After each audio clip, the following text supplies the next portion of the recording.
2005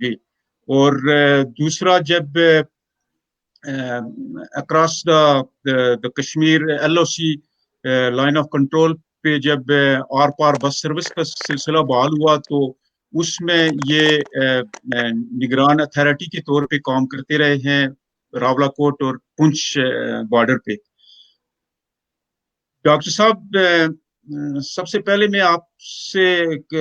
جو بارڈر کی سچویشن ہے اس کے اوپر بھی بات کروں گا، لیکن 2005 کا جو انفارچونیٹ زلزلہ تھا اس کے نتیجے میں جو ریلیف کا امیڈیٹ ریلیف کا جو کام تھا ڈسٹرکٹ پنچ کی حد تک اس کو آپ دیکھتے رہے ہیں، لیکن ایک دوسرا اس کا فیز تھا جو لانگ ٹرم ری ایبیلیشن تھی. آج 15 سال گزرنے کے بعد آپ بہتر جانتے ہیں، شاہ صاحب بھی جانتے ہیں کہ اس کی سب سے بڑی جو میری آنکھوں کے سامنے ہماری مثال وہ ہمارا ہائی اسکول موری فرمان شاہ جو ہسٹوریکل اسکول پچھلے 2 سال پہلے ہم گئے وہاں تو وہ کھنڈرات کا منظر پیش کر رہا تھا. جو انٹر کالج کی بلڈنگ ہے وہ ایک کرائے کی مکان میں چل رہا ہے، انٹر کالج کی کلاسز. تو کیا وجہ ہے کہ اتنی بڑی ریلیف فنڈنگ بھی ہوئی، انٹرنیشنل ڈونرز نے بھی کی، پاکستان کی طرف سے بھی ہوئی آؤٹ آف دا وے جا کے، ابھی تک وہ ری ایبیلیشن وہ جو تباہی آئی تھی اس کی مکمل بحالی نہیں ہو سکی. آپ کیا سمجھتے ہیں کہ کیا فیکٹرز ہیں اس میں؟ بسم اللہ الرحمن الرحیم. سب سے پہلے تو میں سب جو پارٹیسپینٹس ہیں ان کو سلام عرض کرتا ہوں، اکرم سیل صاحب کو،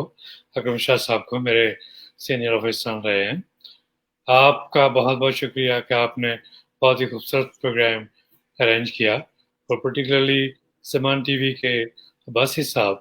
جو یہ سروس دے رہے ہیں لوگوں کو. میرے خیال میں یہ بہت یونیک ہے، اور اس سے نہ صرف ہماری سوشو اکنامیکل ڈیولپمنٹ کے مسائل سامنے آئیں گے، بلکہ کشمیر کے جتنے بھی مطلب مسائل ہیں اکراس دی لائن اور ہمارے اپنے، وہ بھی لوگوں تک پہنچیں گے. آپ کا جو سوال ہے اس کا، میں چونکہ ریلیف افسر رہا ہوں دوران زلزلہ، اور میری چونکہ اس وقت جتنے بھی لائن ڈپارٹمنٹس ہیں ان کے ساتھ میری ورکنگ رہی ہے، پرٹیکولرلی جتنے بھی ریلیف میں جو لوگ آپریٹ کر رہے تھے. تو ایک تو یہ ہم ریلیف کا یہ کر رہے تھے کہ ہم فائنینشیل جو سپورٹ ہے وہ ڈیلی بیسس پر میں اپنے سٹاف کے ساتھ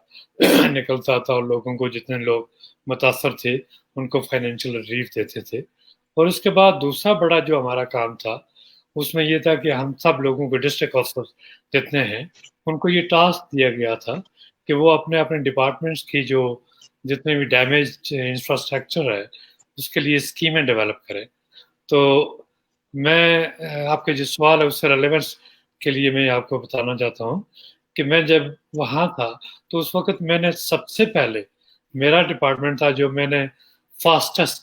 فیس پر اپنے جتنے پورے ڈسٹرکٹ پنچ کا انفراسٹرکچر جو ڈیمیج ہوا تھا تو اس کے لیے میں نے تقریباً 3 کروڑ کی جو PC1 ڈیولپ کیا اور وہ سبمٹ کیا. اور بڑی بدبختی ہے کہ 2018 میں جب میں واپس گیا تو اپنا کیمپس جہاں میں کام کرتا تھا تو وہاں اب تک بلڈنگز مطلب انکمپلیٹ ہیں، اور وہ لوگ اپنے پردے لگا کر وہ ان کمروں میں بیٹھے ہوئے ہیں. تو یہ اصل میں اس کی بنیادی وجہ یہ ہے، ایک تو اس میں بیوروکریسی کا رول بھی ہے، اور پلس میں سمجھتا ہوں پولیٹیکل ول اس کا بڑا رول ہوتا ہے، کیونکہ جتنے بھی علاقے یا کوئی ملک ہے جب تک پولیٹیکل ول کے جو کانسیپٹس کلیئر نہیں ہوں گے اور ان کی جو لائن ہے اور ان کی جو سوچ ہے اس کی فیوچرسٹک ویژن نہیں ہوگی تو تب تک میرے خیال میں کوئی جو ڈیولپمنٹل آسپیکٹ کے کام ہے وہ اس طرح نہیں ہو سکتے، کیونکہ یہ پولیٹیکل ول کا کام ہے کہ چیزوں کو امپلیمنٹ کرنا، ایڈمنسٹر کرنا اور ریگولیٹ کرنا. اور ہمارے جو بیوروکریٹ ہیں یہ ان چیزوں کو دیکھتے ہیں، لیکن جب آپ کی جو بیوروکریسی کی انٹرفیئرنس ہوتی ہے تو وہاں جتنے بھی ڈیولپمنٹل پروجیکٹس ہیں وہ متاثر ہوتے ہیں، چونکہ ہر آدمی کا جو پریورٹی ہے وہ بڑی ٹپیکل انداز میں بائسڈ ہوتی ہے. بعض اوقات وہ چیزوں کو اپنے ڈفرینٹ اینگل سے دیکھتے ہیں. تو اس طرح وہاں ہمارے جتنے بھی جو ڈیولپمنٹل پروجیکٹس ہیں وہ متاثر ہوتے ہیں. اب فرض کہ ایک آدمی جو کوئی منسٹر صاحب ہے وہ بڑے مؤثر ہے کسی جگہ پر, تو ان کی کوشش ہوتی ہے کہ ان کے علاقے میں کوئی چیز ہو جائے, لیکن باقی جو کسی اور کا جو استحقاق ہے وہ متاثر ہو سکتا ہے اور ہوتا ہے انفیکٹ. تو اگر میرے خیال میں بیوروکریسی اور پولیٹیکل ول جو اپنے جو لیڈ آن پرنسپلز ہے جو ان کے مطابق کام کرتے رہے, تو میرے خیال میں ڈیولپمنٹل پروجیکٹس بھی ٹائملی ختم ہو سکتے ہیں. اور پلس یہ ہے کہ جتنے بھی آفیسر کمپیٹنٹ ہوں گے اتنے ان کا جو ڈپارٹمنٹ ہے یا انسٹیٹیوشن ہے وہ اچھا مطلب ترقی کرے. اس کی واضح مثال میں آپ کو دیتا ہوں کہ طارق مسعود صاحب ایک ہمارے سیکرٹری تھے, سیکرٹری ایگریکلچر, اللہ ان کو جنت نصیب کرے, فوت ہو گئے, ریسنٹلی فوت ہو گئے. وہ انہوں نے ایگریکلچر ڈپارٹمنٹ کو ڈیولپ کرنے کے لیے ایگریکلچر لائف اسٹاک کو تقریباً 90 لوگوں کو یونیورسٹی میں, وہ ایک ورلڈ بینک کی اسکیم تھی, اس میں یونیورسٹی والوں کو یونیورسٹی میں بھیجا, اور وہ تمام لوگ جب فارغ ہوئے, آج راولاکوٹ یونیورسٹی وہ سب لوگ پی ایچ ڈیز ہے, اور انہوں نے فل فلیج ایک یونیورسٹی اسٹیبلش کی انہی لوگوں نے.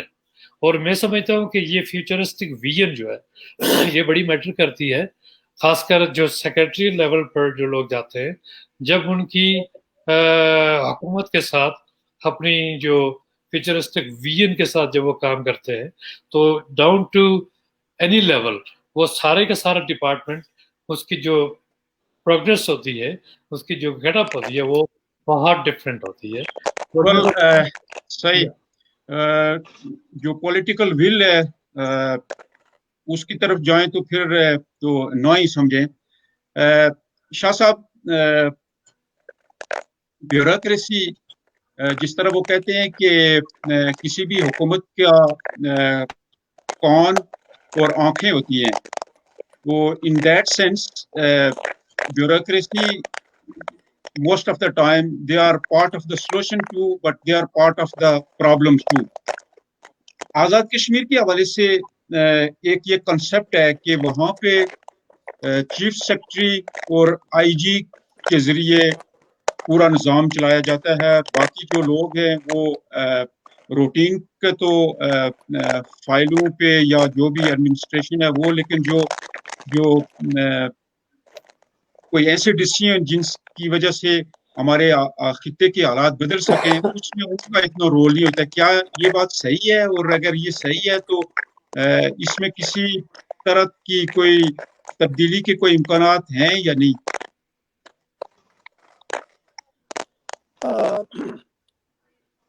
میں سمجھتا ہوں کافی حد تک یہ بات درست نہیں ہے. یہ تاثر کہ چیف سیکرٹری اور آئی جی جو ہے آپ کا کیمرہ تھوڑا ایڈجسٹ کریں گے شاہ صاحب؟ آپ یہاں سے رکھیں. ابھی نہیں ٹھیک نہیں آ رہا ہے؟ ابھی ٹھیک ہے یا اچھا. تو